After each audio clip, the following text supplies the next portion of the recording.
Today we'll just continue with the chapter on spreadsheet formulas and function, and in this class we'll just elaborate the referencing with some example. And as we know that we have discussed about the three types of referencing: cell referencing, that is absolute referencing, relative and mixed referencing. Now let us just go to page number 23 and see. We'll just discuss the absolute referencing.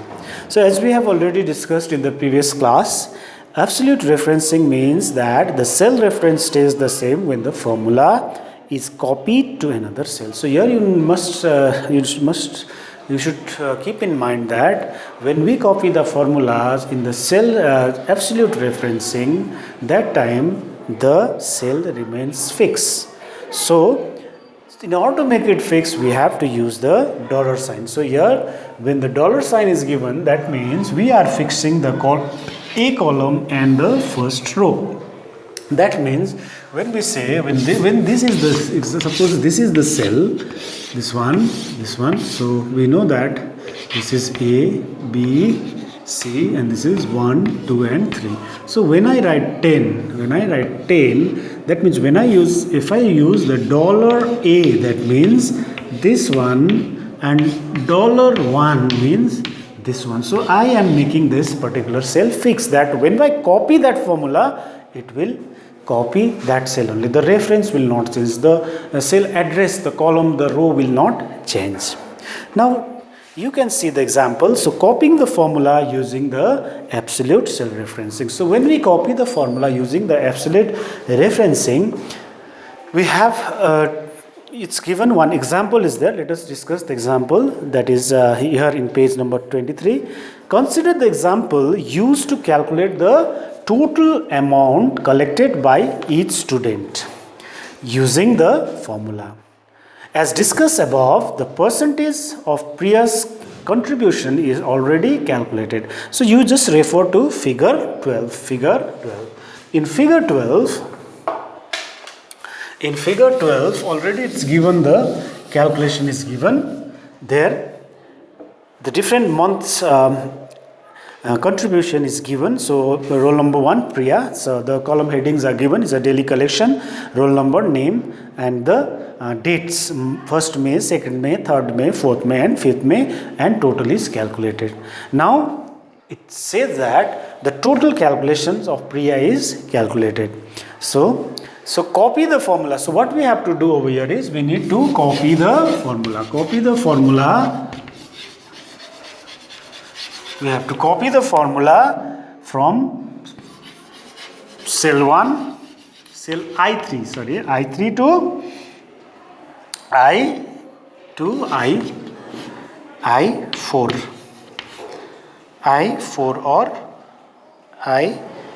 I4. So we just need to copy the formula there. Now when I copy the formula, it's showing that when I copy the formula, click on cell I3. So after that, I3 to I4 I have to copy. When I copy the formula, it will show you, it will not show the percentage, it will give you the division error, because when I go to the next cell, the address of the next cell will be 0. Now again you have to click on I3. So you have to click on I3 and you have to change the formula. So the first formula which was used, so they said that copy the formula, and the formula which was used was H4 divided by H14 multiplied by 100. So this was the formula used in I1. Okay, so I3, the formula was used like this. Now when we press the enter key, so we are getting 14.49. So here we are getting 14.49. So it had asked us to copy the formula, this formula which was there in I3 to I4. So when I copy this formula, but I am getting the division error. Now they had asked, now number 2, change the formula in the cell to H3 $H1, H3 H1. They are asking me to change the formula. Now they are asking me to change the formula. H3 divided by S3 means which one? S3 means the amount which is there in. So what is the amount S3? So formula. Okay, first I'll just write the formula. $13 divided by multiplied by 100. Here it means that, so in figure 12 it is said that when we say S3, that means the value which this cell S3, H column third row, is holding 17 S3. Okay, S3 means 2160 divided by $13, and H13 means it is holding 14,910 multiplied by 100. So this is the formula which we are using. So now when we change the formula and when we copy this, so change the formula in the cell, that means we are referring to 14,000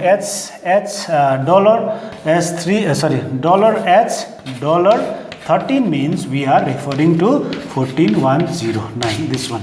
So S3 is holding 2060 and $S13, this is holding 14,910. So when we calculate, multiply the thing, we are getting that percentage as 14.49.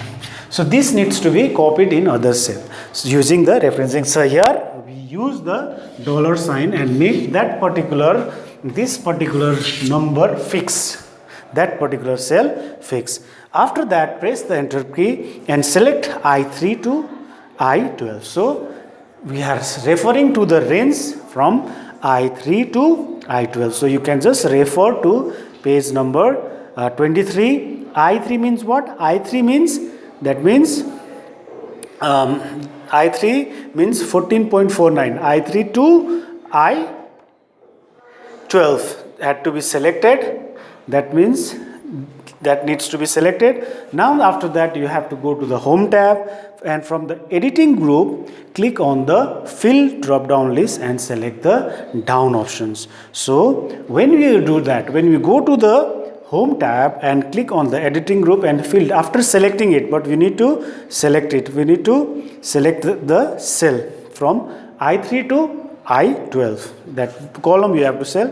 And when you copy that, when you fill down edit group, when you fill drop down list and select down option, you will be seeing the result of in figure 14. So here all the percentage had been calculated automatically. So in this case we have used the absolute cell referencing for copying the formula. So these dollar signs make that particular things fix, and when we change it H3, when we go to the next cell, that is when we go to the next cell I4, then it will be like I4 S3 instead of S3 instead of S3 it becomes H4 divided by dollar sign. It remains same, this cell remains same, it will go H5 dollar.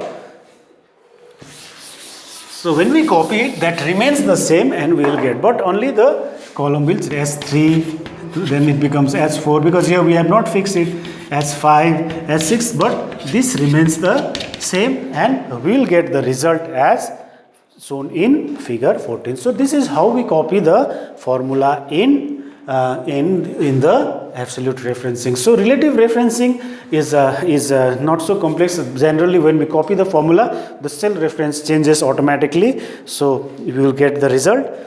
Now let us go to this cell reference on the another worksheet. Cell reference on the another worksheet. This referencing we did in the last class. Now this part we have not done. So cell referencing on the another worksheet. So topic today again we'll elaborate this cell reference of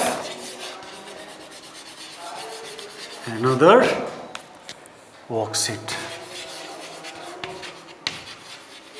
cell reference of another worksheet. So you can create a cell reference to the values or the formulas on another worksheet. It is also possible to create a reference to the completely different worksheet. So workbook, so you must be knowing the concept of workbook, worksheet, isn't it? So worksheet, workbook. Workbook means whole book. Whole will consist of number of worksheet. So the collection of worksheet makes a workbook. So worksheet may be of numerous worksheets are there. So we can take the reference of the data of one worksheet to another worksheet and we can do the calculation. It is possible it's also possible to create a cell reference to a completely different workbook. There are two different methods to apply cell reference of another workbook. So the two methods are there. One is simple, the cut and paste method. As your name suggests, the method use copy and paste option to create the cell reference of one worksheet with another. So simply we can select the cell, copy and paste it to another one. That is one way. The next one is sheet reference method. So there are two ways for referencing. One is copy paste method. Another one is sheet reference. Now when we have to do this sheet reference,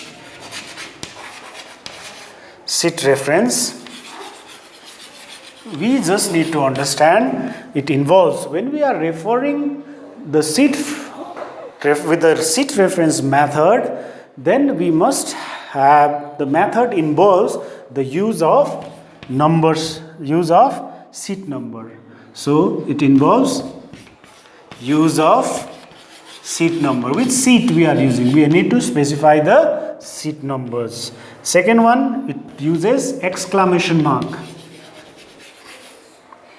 It uses the exclamation mark and it also uses the cell address. So these three things are involved when we are referring with the help of the sheet reference method. For example, you can calculate the total quantity of fruit for all the months. To do so, create a column named total quantity in the table. So only total quantity you will do and format it using the format painter and click on the C2 in the sheet 3. Okay, so you just have to take one column, you just have to take from sheet 3 and you can refer to the values which are there in sheet 1. Exclamation mark D2 means the values which are there in D2 of the sheet 1 can be added by using the formula equals to. So here you need to understand. So here I am referring the sheet, that is when I write B2, I am just discussing this page number 27, figure 22A and 22B. So plus sheet 1 exclamation mark D2. This means this B2 is there already, but I am referring to the sheet 1. From the sheet 1 I am using D2 column. Whatever is there in this particular sheet 1 D2, that will be added and the result will be there in sheet 3. So I am referring the sheet 1 and the data of sheet 1 in the sheet 3 and getting the result. So sheet reference methods are used. When we use the sheet reference method, we have to use the sheet number, exclamation and the cell address. Now I hope you have understood about this with example. Now little bit we will just discuss about the inserting, renaming and deleting the sheet. Okay, so this when we do this will be the end of our this particular chapter. So I have already given you the notes. Okay, so we'll just do the part. We'll just discuss the part. It's very important. So inserting, renaming,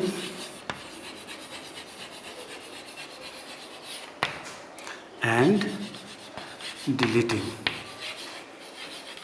So page number, deleting a sheet. Page number 29. A sheet tab or a worksheet tab is used to display the worksheet that are currently editing. So whichever sheet we are working, it shows that particular sheet. The sheet tab appears at the bottom of the Excel windows. By default, every Excel workbook has one worksheet. So one worksheet, one windows by default. So when only one in the windows, only one worksheet will be displayed by default. By default means when you just open it, you can see only one. However, you can add multiple worksheet just by clicking the new sheet and plus icon. So in the new sheet, one plus icons are there. This plus icon, so when this plus icon is the new sheet icon. So when you click on this one, you will be getting another sheet. So again plus sign will come. So this way we can add number of sheets. So only one sheets are there, but you can organize the data by adding the new sheet or icon to organize the data. Each worksheets are shown as a tab or at the bottom of Excel window. You just refer to figure 23. Now we should know that currently the Excel worksheets row limit is 1 million. So how many rows does the Excel have? 1 million. 1 million row. Excel have 1 million row. And how many columns?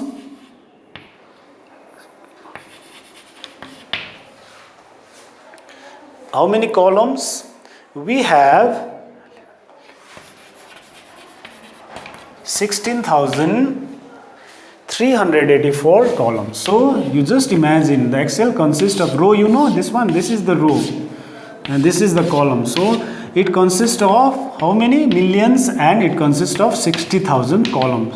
So there are many rows and columns in Excel. To insert another Excel worksheet to the workbook, now if I have to, by default it will show only one. If I have to add another one, I have to click on the tab after which you want to insert the worksheet as shown in figure 23. Click on the new tab icon to the right of the taskbar. So when tab bar, then your new tab is inserted after the selected tab. You can note that the name tab takes the next sequential sheet number as shown in figure 24. So sheet 1, sheet 2, sheet 3, then it comes like that. So when you insert a new tab, the worksheets are named as sheet 1, sheet 2 and so on in the serial order. You can name the worksheet in the workbook to organize and manage the data. So now adding the new sheet, inserting the new sheet, we can use this plus tab, and we can also rename the sheet. So here sheet 1, sheet 2, sheet 3 is there. We can rename this. There are two ways of renaming it. One is by double clicking on the tab to change the tab's name and enter the new name for the tab and press the enter key. And alternately, you can use right click the mouse on that particular tab and you can rename it. MS Excel also allows you to make a copy of the sheet in the same and another worksheet. However, it causes error while deleting the worksheet, since the other worksheet might refer to the data on the deleted worksheet. You can also delete the unwanted worksheet in a workbook to keep the Excel data organized and make it easy to find. So to delete the data, right click on the tab of the worksheet to delete and click delete. So the confirmation message appears. If you have a data inside that, you confirm it. If you have to delete it and press the yes button, the data will be deleted. So this is how we can insert, rename and delete the sheet in the workbook. Okay, so these are the thing. I think we have completed this chapter. So I want you to go through all this chapter. Especially you need to go in a detail regarding the referencing and all, because the questions might set on the based on your understanding on the referencing. Okay, so functions and all you just read from the book, as well as I have given you the exercises, solve exercises. I hope you have copied it in your exercise copy and you be ready for your test or exam. Thank you.